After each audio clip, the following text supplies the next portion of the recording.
So I wanted to show you this glow-in-the-dark spray paint that we got, and the one that we have is actually green, and it can just be used for several different things.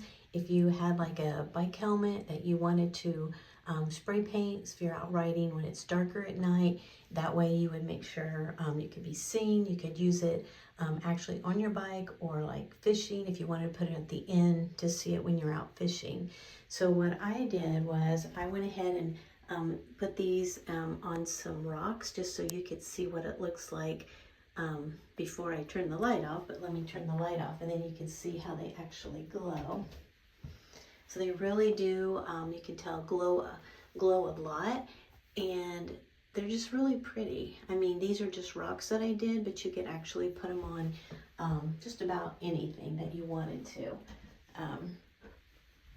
So I just thought if you're looking, if you have something around your house you're wanting to make sure you can see better, or like I said, your bike helmet or fishing, this would be great for that.